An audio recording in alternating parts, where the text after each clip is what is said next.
காளையின் கொம்புக்கு அஞ்சினால் பெண் கிடைக்காதாம் என்னன்னு சொல்லி பார்க்கலாமா? ஜல்லிக்கட்டு வந்து பார்த்தீங்கன்னா தமிழகத்தின் பல்வேறு கிராமங்களையும் கொண்டாடப்படும் ஒரு வீர விளையாட்டு போட்டி மட்டுமில்லைங்க, தமிழகத்தின் ஒரு அடையாளம் என்று கூட சொல்லலாம்.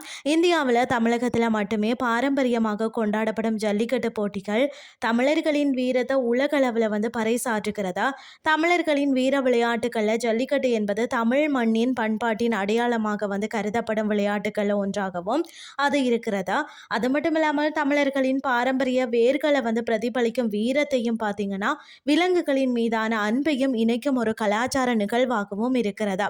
ஒவ்வொரு ஆண்டும் பார்த்தீங்கன்னா பொங்கல் பண்டிகைக்கு அடுத்த நாள் விவசாயத்திற்கு உழைக்கக்கூடிய காளைகளுக்கும் நன்றி செலுத்தக்கூடிய வகையில தான் மாட்டுப் பொங்கல் கொண்டாடப்படுகிறதா. அந்த வகையில மாட்டுப் பொங்கலுக்கு விளையாட்டும், அதாவது இந்த வீர விளையாட்டு போட்டிக்கு நெடுங்கால பாரம்பரியம் வந்து இருக்கிறதா.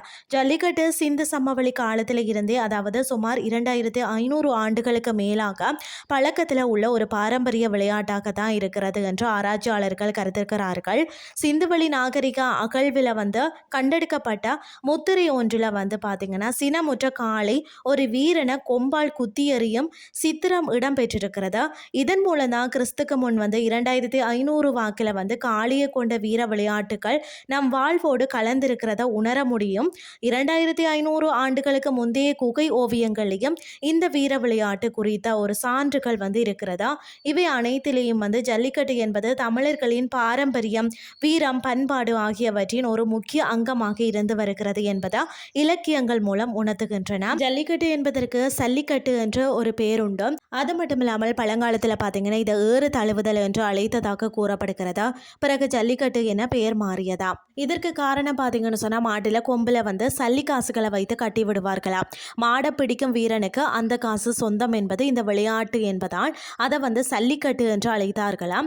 இதுவே மருவி ஜல்லிக்கட்டு என்று வந்ததாம். அது மட்டும் இல்லாமல் ஏறு என்பது பார்த்தீங்கன்னா காளையை குறிக்கும். அதை அடக்குவதால் தான் ஏறு தழுவுதல் என்ற தூய தமிழ் சொல்லால் வந்து அழைக்கப்பட்ட இந்த விளையாட்டு அந்த காலத்தில் வந்து பார்த்தீங்கன்னா ஆயர்களுடைய வாழ்வியல் பண்புகள் ஒன்றாக இருந்ததாம்.